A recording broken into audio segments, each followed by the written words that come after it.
BEd first year childhood and growing up का आज हम 20th क्वेश्चन करेंगे। Define in detail personality. Personality को हम डिटेल में जानेंगे आज। Introduction of personality. इंट्रोडक्शन देखेंगे। Personality is the term that has been used very widely but each time to mean some different aspect of a person. Personality एक ऐसा term होता है जिसे हम वाइडली तरीके से, बहुत ही बड़े तरीके से इसे जानते हैं, परंतु इसका क्या मतलब होता है कि इसमें हम different aspect of a person, किसी पर्सन के बारे में, डिफरेंट एस्पेक्ट के बारे में जानते हैं। The term personality comes from the Latin word persona which means marks used by actors on the stage। जो टर्म है पर्सनैलिटी का, वो उसकी जो स्टार्टिंग होता है उसके जो आया था, ये पर्सोना से आया था, जिसका मतलब होता है मार्क्स यूज फॉर, जो कि एक्टर्स होते हैं वो यूज करते हैं कि स्टेज पे, जैसे कि the total integration of physical, intellectual, emotional, social and character makeup of the individual which is expressed in terms of behavior, values, attitudes, interest and experience। इसका मतलब क्या होता है, जो पर्सनैलिटी होती है उसमें जो इंटीग्रेशंस होते हैं वो क्या होता है, जिसमें फिजिकल इन्वायरमेंट होता है, इंटेलेक्चुअल होता है, इमोशनल होते हैं, समाज के तरीके से उनका जो कैरेक्टर्स होता है, इस तरीके से मेकअप होता है, जिसमें कि जो इंडिविजुअल होता है या फिर जो भी इंसान होता है वो अपने क्या एक्सप्रेस करता है, अपने बिहेवियर को, अपने वैल्यूज को, अपने एटीट्यूड्स को, अपने इंटरेस्ट और एक्सपीरियंस को।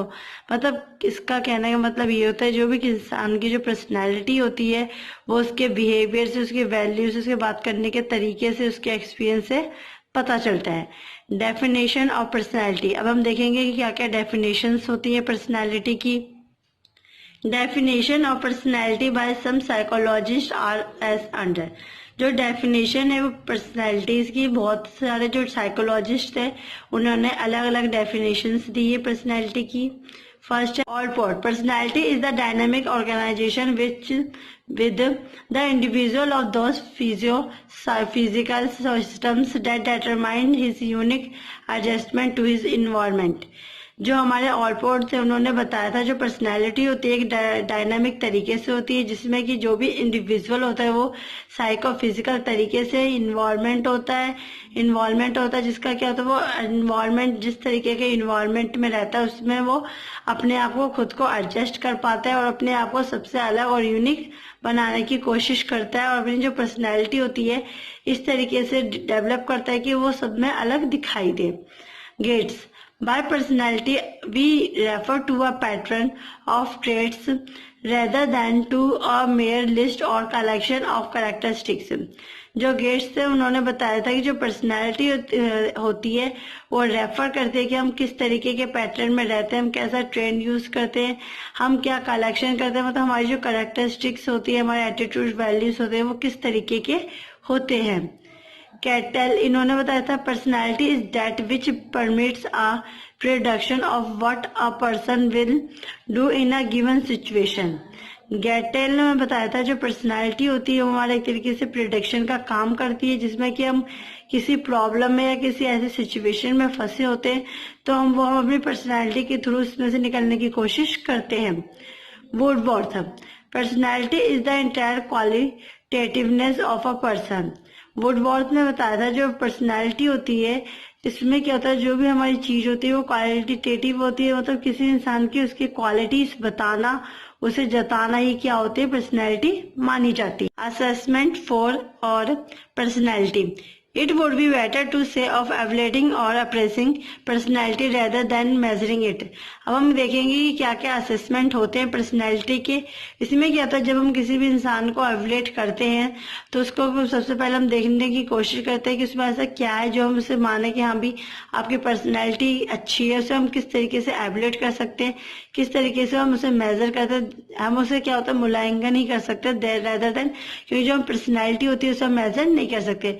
We are concerned with a centering progress in the development of personality of the individual, which is a very complex phenomena। इसमें क्या होता है, हम उसे कंसिडर करते हैं, देखते हैं कि जो पर्सन होता है जिसकी जो पर्सनैलिटी होती है वो टाइम टू टाइम डेवलप होती जाती है, उसमें प्रोग्रेस करता है।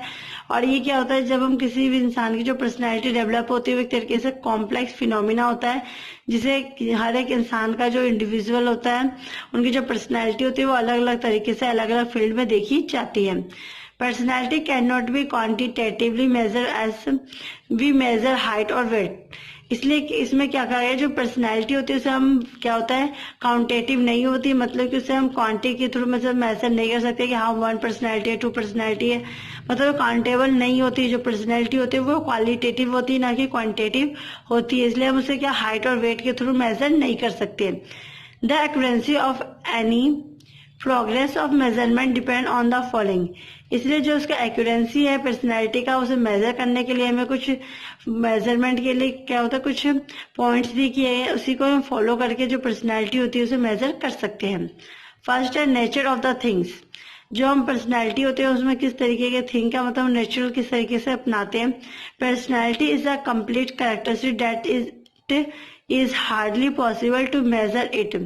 जो पर्सनैलिटी होती है एक तरीके से कॉम्प्लेक्स होती है, कॉम्प्लेक्स कैरेक्टरिस्टिक्स होता है किसी भी इंसान के बारे में जानने के लिए, जिसमें क्या होता है उसे मेजर करना थोड़ा क्या होता है पॉसिबल, हार्डली बहुत ही मुश्किल से पॉसिबल हो पाता है कि हम उसे मेजर कर सके।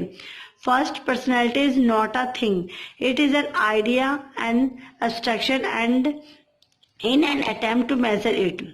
सबसे पहली बात है कि जो पर्सनैलिटी होती है वो कोई थिंग नहीं होती है, ये एक हमारे एक आइडिया होती है, हमारे एब्स्ट्रैक्शन होते हैं जिसे हम अटेम्प्ट किस तरीके से मेजर कर सकते हैं, उसके क्वालिटी के हिसाब से उसे जान सकते हैं। We would have to wrongly try to give it a constraint shape. इसमें क्या होता है हम जब उसे गलत तरीके से अगर नापते हैं या आपते हैं तो इसमें भी क्या होता है उसे हम अच्छे तरीके से जान नहीं पाते हैं, क्योंकि जो पर्सनैलिटी होती है वो हमारी क्वालिटेटिव होती है ना कि क्वांटिटेटिव। सेकेंडली हम उसमें देखेंगे क्या कर सकते हैं। Since psychologist are not agreed upon the dimension और content of personality what would be major. इसमें क्या होता है सेकेंडली हम देखते हैं जो भी साइकोलॉजिस्ट होते हैं वो एग्री नहीं होते कि किसी के भी डायमेंशन को, उसे कंटेंट ऑफ पर्सनैलिटी को जान के ही हम उसे मेजर कर सकें। Thirdly, personality is not static. तीसरा ये बताया गया है जो कि हमारी पर्सनैलिटी होती है वो स्टैटिक नहीं होती।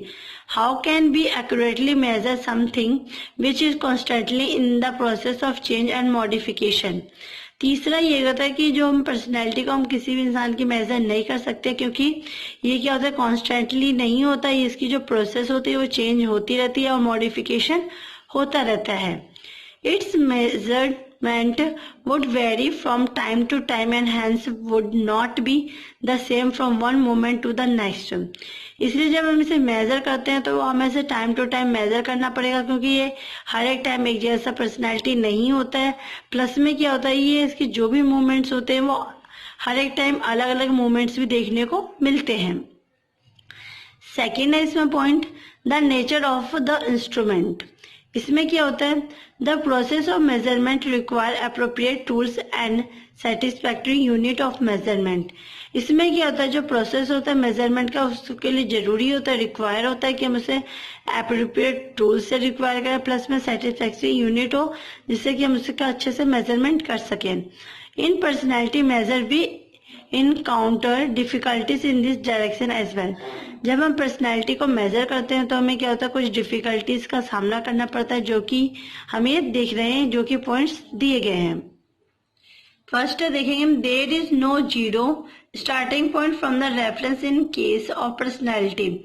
ये क्या होता है जब उसकी स्टार्टिंग पॉइंट होता है उसे हम जीरो नहीं कह सकते, क्योंकि जो पर्सनैलिटी होती है वो स्टार्टिंग क्या होती है जीरो से, या फिर कोई भी हम काम स्टार्ट करते हैं तो वो जीरो से ही स्टार्ट होती है। No child is born with zero personality. इसलिए हम ये नहीं कह सकते कि कोई भी बच्चा जो पैदा होता है उसके अंदर कोई भी या फिर जीरो पर्सनैलिटी होती है, क्योंकि हर एक इंसान में उसका जो पर्सनैलिटी होती है वो अलग अलग होती है, देखी जाती है। Second hand length is measurement in units like inches, centimeter, etc. Temperature is measured in degree, but in psychological measurement, we do not have any such equal or regular units of measurement. इसमें क्या हो गया है कि जब हम किसी भी लेंथ को मेजर करते हैं तो उसके लिए हमें इंचेस, सेंटीमीटर्स, मीटर्स की जरूरत होती है।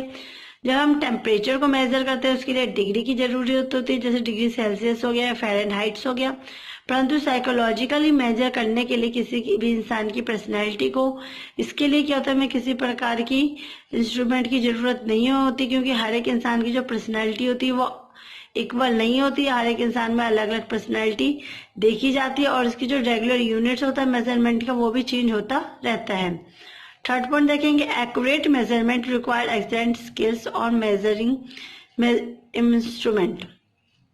इसमें क्या गया, जब हम किसी का एक्यूरेट मेजरमेंट करते हैं तो उसके लिए जरूरी होता है कि किसी प्रकार का कोई स्केल हो या फिर कोई मेजरिंग इंस्ट्रूमेंट हो।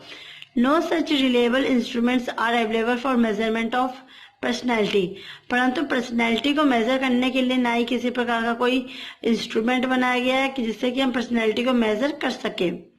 थर्ड पॉइंट देखेंगे, the nature of the person. ये क्या होता है, जो पर्सनैलिटी होती है इंसान के पर्सन के नेचर के ऊपर भी डिपेंड करती है कि जो सामने वाला इंसान है उसका क्या नेचर है, किस तरीके से उसका बात करने का तरीका है, क्या उसका बिहेवियर है। The dependability, accuracy, validity of any process of measurement largely depends on the computation and detachment of the person doing the measurement. इसमें क्या होता है, जब हम किसी भी इंसान का पर्सनैलिटी देखते हैं तो वो देखते हैं कि वो जो इंसान है किसी के ऊपर डिपेंडेबल है या नहीं है, उसकी एक्यूरेंसी क्या क्या है, उसकी वैलिडिटी क्या है कि किस तरीके से वो अपना प्रोसेस करता है, किस तरीके से अपने आपको वो अच्छे तरीके से रख पाता है, किसी चीज के लिए वो किसी के ऊपर डिपेंड है या नहीं है, इसका दूसरे इंसान के साथ बात करने का क्या तरीका है, ये सारी चीजें इसमें देखी जाती है। इसे हम एग्जाम्स में इस तरीके से भी रख सकते हैं जिससे कि हमारा जो क्वेश्चन है वो थोड़ा लेंथी भी लगे, प्लस में देखने में भी जो हमारा एग्जामिनर उसे अच्छा लगे। जैसे कि असेसमेंट ऑफ पर्सनैलिटी, उसके बाद जो असेसमेंट होता है पर्सनैलिटी का वो 3 भाग में डिवाइड होता है, सब्जेक्टिव, ऑब्जेक्टिव एंड प्रोजेक्टिव। फिर इसके बारे में लिखना उसके पॉइंट्स, सब्जेक्टिव में 4 पॉइंट्स हो गए, ऑब्जेक्टिव में भी 4 पॉइंट्स हो गए, प्रोजेक्टिव में थोड़े ज्यादा पॉइंट्स है। इन सारे पॉइंटों को रखना।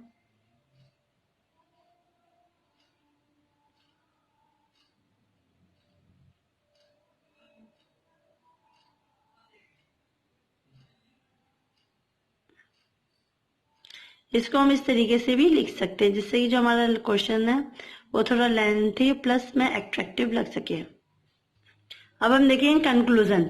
Everybody is curious to know about the personality of his self as well as others.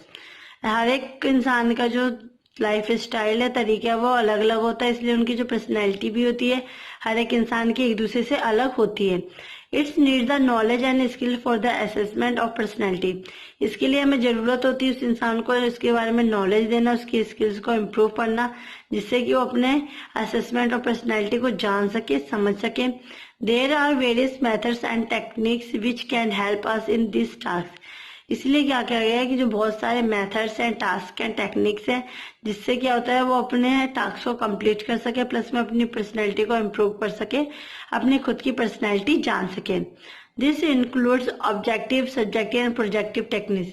इसलिए इसमें जो टेक्निक्स है वो इन्वॉल्व की गई है, जैसे कि ऑब्जेक्टिव है, सब्जेक्टिव है, प्रोजेक्टिव। इसके थ्रू क्या होता है हम अपनी पर्सनैलिटी को अच्छे से इम्प्रूव कर सकते हैं। ये थी हमारी आज की वीडियो जिसमें हमने मीनिंग, असेसमेंट एंड कंक्लूजन पढ़ा था पर्सनैलिटी का। आई होप आपको आज की वीडियो पसंद आई होगी। प्लीज मेरे वीडियो को लाइक, कमेंट एंड सब्सक्राइब कीजिए। Thanks for watching.